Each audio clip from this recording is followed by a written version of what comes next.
and welcome to Brainstorming America. I'm Ken Rollins. And I'm John Merrill, and I'm delighted to be with you, Ken, and I'm delighted to be with our viewers today as we have another exciting episode of Brainstorming America. Ken, let's tell them what we're going to talk about today. We got a lot of things. I got a list right here that I made myself so I wouldn't miss them. And the first thing I want to start off with something is right around the corner. I don't know where you're watching this today, but on the 29th is a great day, a big day, Memorial Day. What is John Merrill going to be doing that day? Well, Memorial Day has always been a day where we have celebrated our families that have had to make the ultimate sacrifice and lose a loved one because of their service to our country. That is the day that has been set aside for us to remember those that have been in the service and those now that we've extended to first responders that have actually made the ultimate sacrifice in losing their life for the purpose of protecting all of us. Established as a federal holiday many years ago, many people have lost sight of Memorial Day and its purpose, just with barbecues or going to the beach or going to the swimming pool. But we need to take a little time on the 29th of May to simply remember the ultimate sacrifice that was made by those people whose sole purpose was to protect us, to protect our rights, and to protect our way of life in the United States of America. You didn't leave any meat on that bone for me. I was going to say, everything about barbecue, swimming, let's go swimming, let's go barbecuing, but let's take an hour on the 29th. And here locally, I know they got them in all the places out there in your community, but locally here at Centennial Memorial Park, right up there off of Ken Rollins Way, we'll have one at 11 o'clock. And got a lot of good music and ceremonial thing. So the 29th, don't skip that day, and don't, like John said, don't get into the barbecue and the swimming. Go on and do honor your family, honor those who gave their life for our freedoms. How's things going down at Garrett, by the way? Yes, sir. Well, I'm excited to have the opportunity to continue my service to our state at Wagner Engineering. Of course, we're based in Birmingham. I say Garrett. That's okay. It's not the first mistake you made. It's not the first one today. But we're excited to have an opportunity to talk about what we're doing. And the civil engineering firm, Wagner Engineering, that I'm a part of, is one that is helping to transform communities throughout the great state of Alabama. And to have the privilege to be able to work with 464 municipalities in our 67 counties and the state of Alabama and our federal government to try to find a way to work with these leaders and the utilities in those areas as well is so very important to making sure that we're meeting the needs that people have in infrastructure improvement, with roads and bridges, with water and sewer, with park design and development and construction, just like we've talked about many times, Ken, with the Centennial Park. I think all of those things need to be considered when you're talking about how you want to improve and transform your community. So thank you for asking that, and we're excited to be in a position to help do that for the people of the state of Alabama today. Y'all might want to go up there and help old Pete Buttigieg out. You know who I'm talking about? I do. He's transportation director, used to be the mayor of South Bend, Indiana. Yeah, he's like trying to fill up a bucket with a hole in it. Yes. He's got the airlines, he's got the railroad, and he was a small city mayor. Yes, sir. That don't work when you get into big deals like that. So he's got a lot of problems. Y'all, I'm gonna call him and tell him to call Wagner, not Garrett. Yes, sir. Which I don't have written down. But I didn't know if you were talking about Pat Garrett or. No, I don't know what I was thinking. I had Garrett on my mind. Don't even know anybody that works for Garrett. Is there Garrett? But no, I knew that you had left as a Secretary of State, and you were working for Wagner. So yes, sir. I want to make sure that they people out there know that there's a help there if you need it. Absolutely, we're glad to provide it. If you're traveling through a city and they ain't got their stuff right, stop in and tell them about Wagner. Yes, sir. Tell them I sent them. That's one of the things that I do. Do you? Yes, sir. Oh, man. Yeah, I know you're going everywhere, so might as well. All right, let's go back to immigration. Yeah, the thing that's kind of funny in a way, but it's not. New York is screaming bloody murder. Chicago. I noticed in the Chicago Police Department, bodies as far as the eye can see laying in the police station, sleeping. They got nowhere else to sleep. They asked for them. They said, we're a sanctuary city. Bring everybody. We're open to everyone. We turn no one away. Remember those? Yes, sir. So guess what? Until they did. We want you to come until they came. Yeah. So boy, can you imagine them mayors up there trying to juggle that? Yeah, they didn't think that was going to happen until our friend from Texas, Governor Greg Abbott, decided to load up a 747 with those folks and send them to New York. And when they landed in LaGuardia and they took them down and put them on Fifth Avenue, that was a little different conversation taking place at that And point. then they went on over to Washington, D.C. to Kamala Harris's house, put some over there. You know, I can't wait. Somebody get the word out. Get the Governor Abbott, get a busload to go to the Myrtle Beach, go over to where Biden lives. Put them over there. You take them to the beach, watch what happens, and they will have a fit. So I watched that thing for so many people coming in here under that open doors. Come on, everybody. And then now they come up to the door, they're closed. They were even talking about putting them on Rikers Island. You imagine? So anyhow. But we don't need to let our viewers be confused. We want them to know that our door is open for you. And we'll see you back here in just a few minutes. Thanks for joining us today. Welcome back to this week's episode of Brainstorming America. We've got another exciting show for you. And Ken, let's go ahead and continue with today's program. Got it right here. Just fresh mail.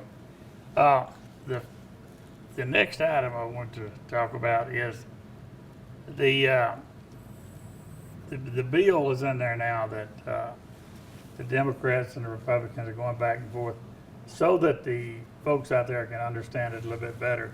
One of the big issues is the Republicans want those that are drawing Medicaid, Medicare, if they are able to work a 20-hour week or something to that effect. You have any thoughts on that? I got a lot of thoughts on that, All right. Ken. I think it's important for us to remember that there should never be a time in our lives when you are an able-bodied person who is still capable of working, who has not put themselves in a retirement position, to just sit at home and not work. Just sit on the couch and watch soap operas and eat potato chips and drink Coca-Colas every day. That's not acceptable. That's not the way that the Bible has taught us that we're supposed to live, and it's certainly not the way that your parents should have taught you how to live. Each and every one of us has a role to play in our society in order to make sure that we're doing everything we can to have the best communities that we can have in our state, in our local municipalities, in our counties, and in the state of Alabama, which is the best state in the union.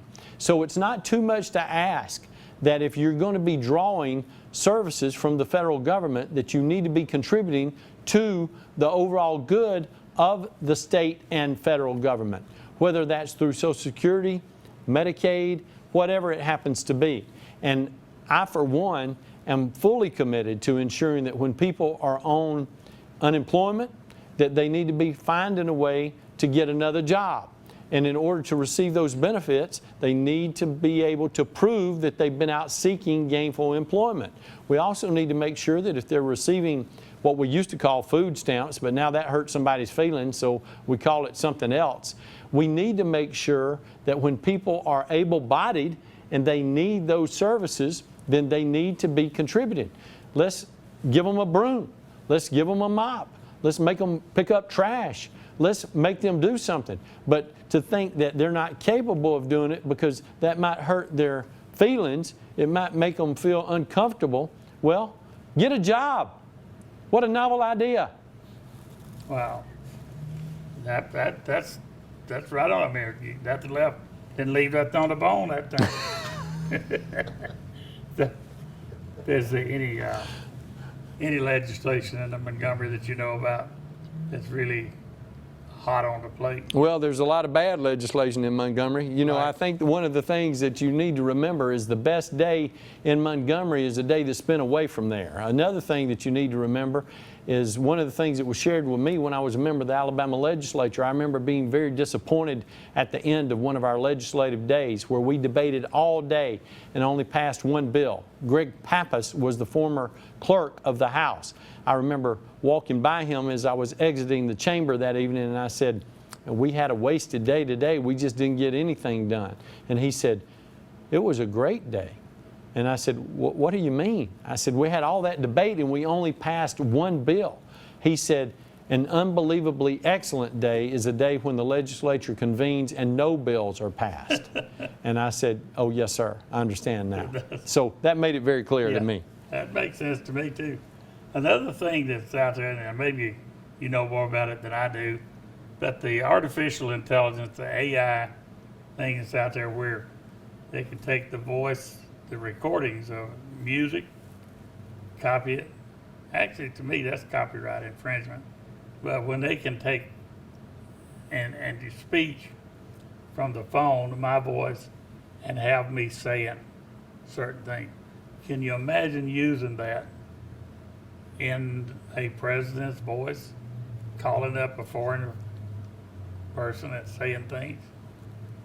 That's a scary thought to me. It is a scary thought, and it's something that we're all facing today, Ken. That's why you can never be too careful when you get telephone calls from people that you don't know, or there's a long pause after you answer the phone and you think you may hear some kind of recording device that may be capturing your voice or capturing the conversation that you're attempting to have with a caller.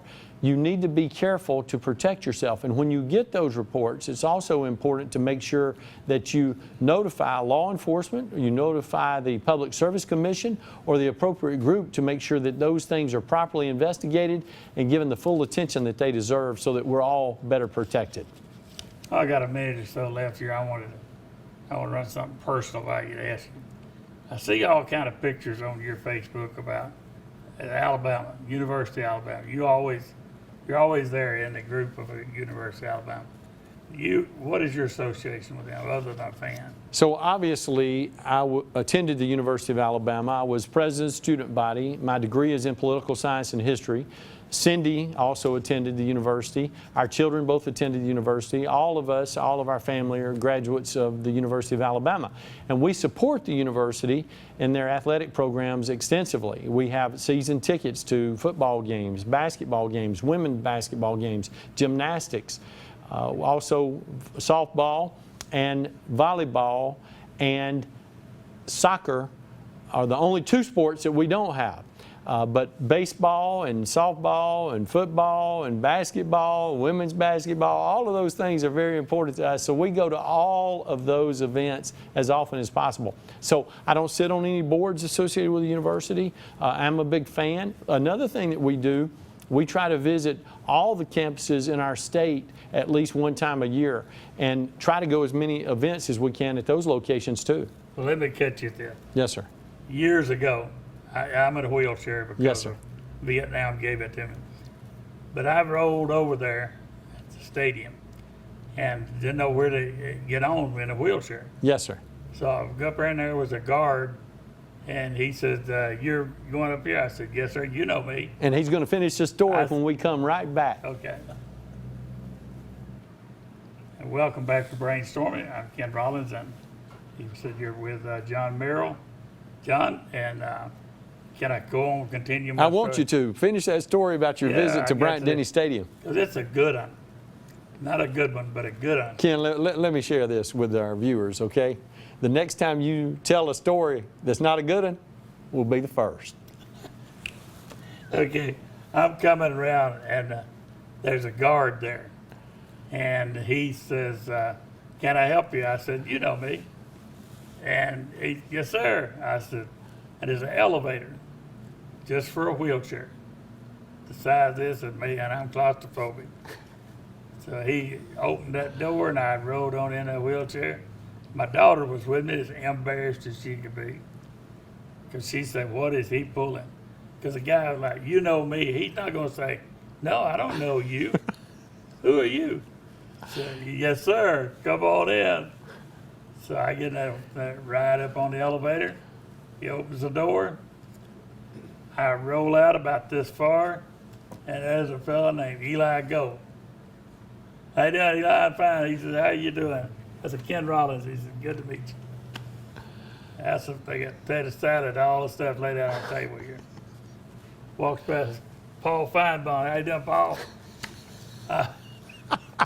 That floor, when you come up Oh, on you the went to the press box level That's where I was where at. they have the media meal prepared for everybody that's in the media to come and eat. I got to eat. Yes, sir. I got to share with him, and then I just rolled on over. Next to Eli and Evan, it's what's the game? Never told anybody any different. But you know, I used to do that in Nashville. I'd have a friend during the June. They have a big fan day up there, and these people come in from all over town, and they look at everybody. Is that a music star? Is that a music star? And he'd come up and he'd tell the folks, don't bother him. He's been entertaining all day, and he's just wore out. We get in a booth in an elevator with these people, and one day an elderly lady just put her hand on my arm, and she said, I understand. He had not told us that he's been singing so much, and they don't know if you're a star or not. That's what I pulled that day. Right. That guy thought. And if you think about that, you're going to tell this guy, you know who I am. Who is he to say to me, I don't know who you are. Well, let me just say this. A few things have changed at the university since that took place. Oh, really? And so it would be a little bit more difficult. So any viewers that are out there thinking that they're going to go to see the University of Alabama play a game and use that as an opportunity to gain access are probably going to be disappointed. Oh, now, man. and let me say this too. There are so many different elevators now all across the stadium that will allow you to gain access to the different levels for seating, whether it's the skybox level, the press box level, handicap seating throughout the stadium, all the way up to both of the upper decks on the east and the west side, as well as the north and the south, because we have so many people that have a difficult time getting around. And so the university has done a tremendous job preparing entrances for those individuals to gain access to get the easiest direction to their seat as possible. Years ago, I saw a story where some guys bought them two little $14 walkie-talkies, and they went to the gates, one at this one, one at this one. And listen, over at this gate, he's got a wooden stick and some engineer's tape, little white tape. And he's holding it up here like this where the guard can see him. And he's saying to the other, said, Unit 1, Unit 2, and they back and forth. Steady walking in the gate. And he says, where do you want to put this one? And he said, put it there by that guard, wherever. So he just goes on in, the guard moves aside. He walks on in and he puts that stick the best he can down in the ground and ties that tape off and asks this fellow to hold on to it. And he runs out through here with the tape, ties it onto a post or something, and walks on into the gate he was in. The other guy was doing the same thing at this one, but that walkie-talkie was what did it. Can you imagine? I can imagine. But again, things have changed a little bit on security measures guys today. Don't try that. Because even now, before you get in the stadium, you have to gain access through the security checkpoint. For people are there to screen you and to run you through magnetometer to make sure that you're not possessing weapons or that you're not doing something that you shouldn't do. Okay, I'm gonna give up on that. Let me tell you something. Well, we got a minute. I hope have we got a minute? I got 2 minutes. I want to talk about. I just saw something on Facebook that you were out of High Cotton. You're from this area in Cleveland County and all that. I saw you in Mar-a-Lago a few weeks ago. Yes, sir. What are you doing hanging out down there? Yes, sir. So I was invited by President Trump to come to Mar-a-Lago and to talk to him about several issues that are ongoing in the state of Alabama, but also about his presidential campaign.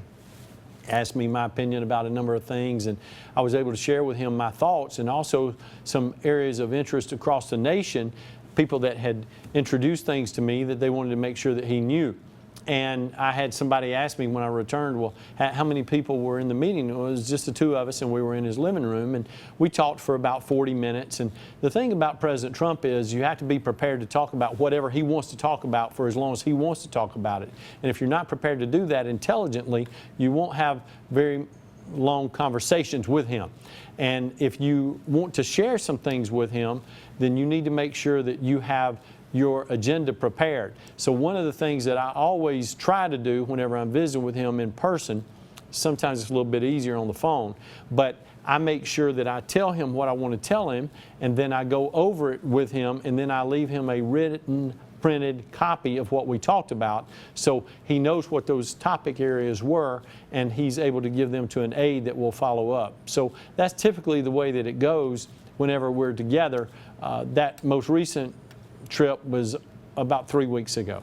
That your association came out of you being the Secretary of State for the United States. Yes, sir. Is that where you and his relationship? Well, and let's say this. Now, I wasn't Secretary of State for the United States, but for the state of Alabama.